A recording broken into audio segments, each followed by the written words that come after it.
leading through a journey to, hopefully health. And talking to people, and I really enjoyed that. So I think nursing was a great career for me to start actually giving me some meaning back in my life.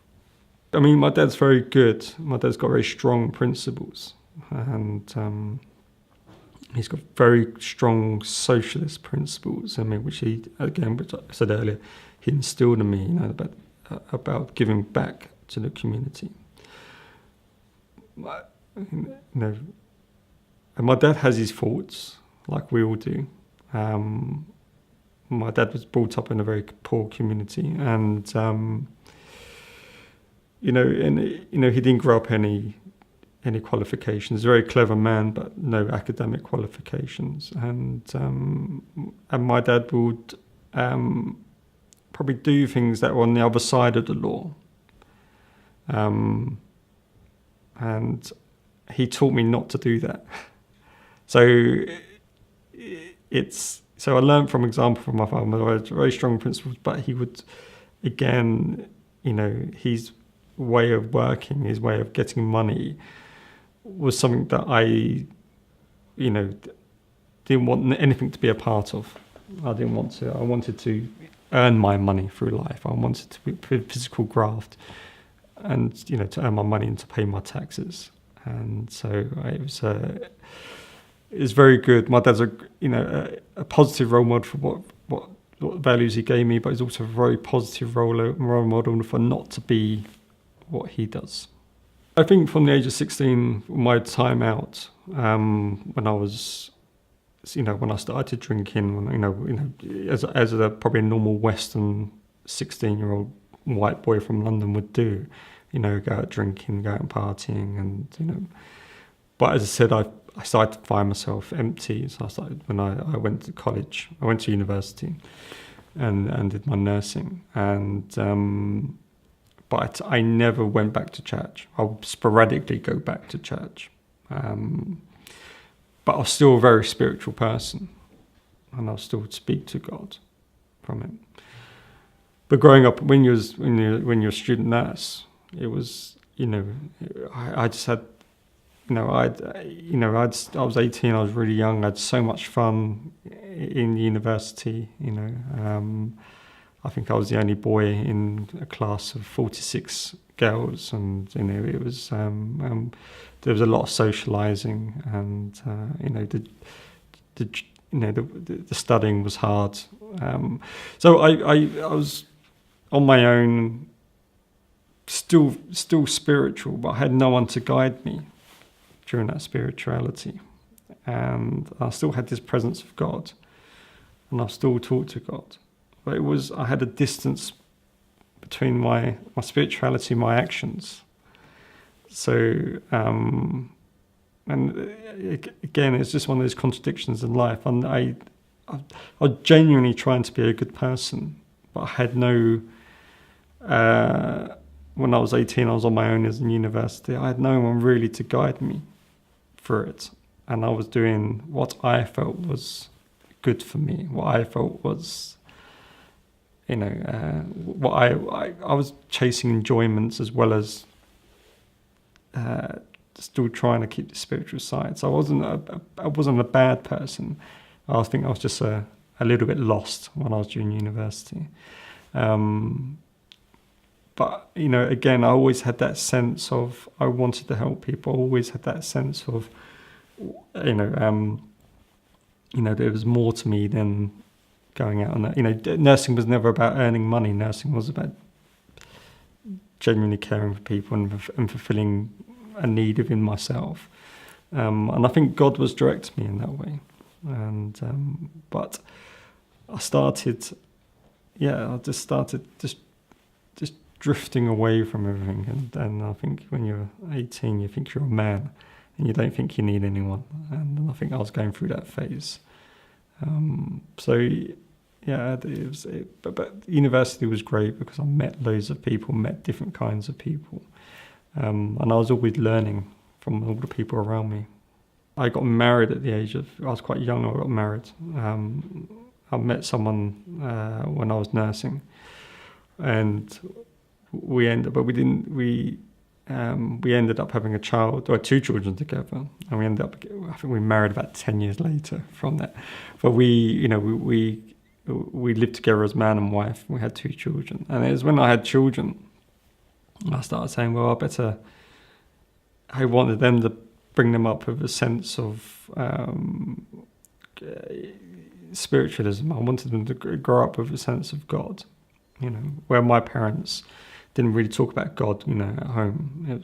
I wanted to talk about God to my children. So I started going back to church on a regular basis. And this happened for about 2 to 3 years in my mid-20s. And I rediscovered that spirituality side of me. And as a parent, I wanted to convey all the right attributes to my children. So and my then partner would come to church with me, and so I started going back to church from that. It wasn't sustained. I think after 2 to 3 years, you miss one mass. I think the difference between the thing I love about Islam, it has this structure every single day. You have to pray 5 times a day. And it makes you think about God during those times. And Islam gives you that structure and a religion with that. And I think I was desperately missing that. So from a Christian point of view, there's less structure. So I sort of drifted off on the path again from that. I moved house, I moved community, and I never really went to the church in the new community. So I sort of then drifted away again, but always trying to keep this sense of spirituality in myself. I think it's you have a Western press that look at, there's 2 parts. One is the Western press looking at Islam, and then the second part is the way Muslims hold themselves in society. And I think one is the Western press had a rather negative view on Islam. When I was, I used to be a vegetarian, and the thought of halal, slaughtering a cow, not stunning it beforehand. And I never knew all the Islamic, the proper Islamic practices then. So I thought halal was a torturous thing for animals. Why do you want to slit an animal's throat and let it suffer and let it die? To suffer the way it dies. If you're going to kill an animal, stun it first. Pull it out of its misery, and then if you want to cut its throat, do it afterwards. I genuinely thought that, and I hope I get forgiven for this, but I genuinely thought that Prophet Muhammad was someone who just went around. He was a trader, and he went around picking up all these stories, and the Quran was just a mix mash of Judaism and Christianity, and the stories that are in the Quran are just rehashed stories from. So I didn't think, what's new about Islam? And then also you had, countries like, certain countries, Islamic countries, who would persecute Christians in their countries. Had this blasphemy laws that at a drop of a hat, if they said anything about the Prophet, they would burn and kill these Christian communities. Or you would hear stories about the amount of Christians that have been persecuted in the Middle East, and these are Muslim countries. Or if it's that kind of religion, why are they persecuting Christians for? It felt barbaric. It felt old. You had this. The Western press would give you this very extreme form of Sharia law, which certain countries perpetuate, that women can't drive, that have to stand 10 feet behind, 5 feet behind their husbands. You think, God, this is archaic, this is old, this is a cruel religion. What sort of, this is, it didn't mean anything to me. And I don't think if you asked me 20 years ago, I'd end up being a Muslim, I would have been shocked. I would have said, no, I would have never, ever renounced my Christianity, ever. Right? And Islam was this, it was quite I thought it was a negative religion, as in it was not spread by love, but it was spread by the sword. So what sort of religion is that? So that was my first interaction with Islam.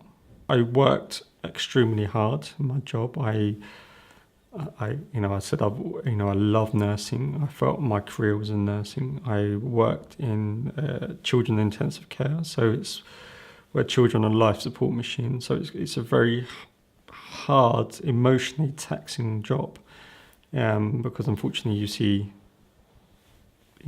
multiple children that die. The children that die in your arms that you would resusc. They would, unfortunately, some do not make it. So it's a hard job.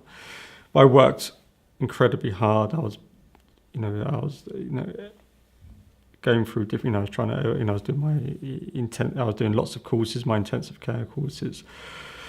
I was trying to bring up my children. I was trying to pay my bills. So life was incredibly busy. It was incredible. Having 2 children, trying to pay the bills, trying to juggle a career as well. And I always felt it was very important that I spend as much time as I can with my children. So I wasn't never trying to be an absent father. On my days off, I'd fill my time with my children. I'd sit down, do homework with them, and read with them. So it was incredibly busy, and that's one of the many reasons why my first marriage broke up, because I think life was, it was hard. I had split up with my ex-wife, and I was living alone from that, and I had this choice in my head, and I've always had a real sense of God, always had a God, and I've always prayed informally. I've always talking to God with all my problems in my life, but every single time I'd always let Him down, because He'd always tell me what path to choose, and I sometimes choose His path, which is the harder path, but more or less I choose the easier path, the path I wanted to go down on, and then every single time He would always guide me back. He's always there for me.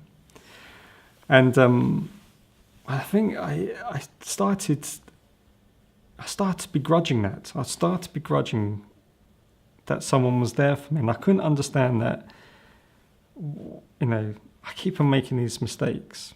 I just spoke up with my wife, I wasn't, it was I was in a lot of turmoil, emotional turmoil at this time. And I couldn't understand why God would always be with me. Why would God always? I've made plenty of mistakes in my life. How can He be so forgiving? And I used to begrudge Him that. I used to say, why? I used to at that point, she used to shout at Him, going, "Why did you do this to me? Why don't you just let me alone? Why don't you just let me be? Why don't you just let me not have a faith?" Having this voice in my head all the time telling me what to, to be good all the time, to be there all the time for me. And I found it really, really hard, because the conflict was that He was telling me, He was so loving, and I felt I was being such a, like a disrespectful son, trying to, not wanting to be a part of Him, and I felt quite guilty about that. And I think during that time there's a film out called The Passion of the Christ, and it really affected me, and not in a way that I thought it would, because I felt incredibly guilty that this man died for me, as my Christian faith was saying that Jesus died for me. And I didn't want anyone to die for me. I don't think I was ever good enough for anyone to be hung on a cross and be killed. And I didn't want that. And I felt, it made me feel extremely guilty about myself. So spirituality-wise, I was going through, as in probably reflective in my life, quite a lot of turmoil. And I didn't really understand who God was. I sort of lost Him. but it was always there. It was always talking to me, and it was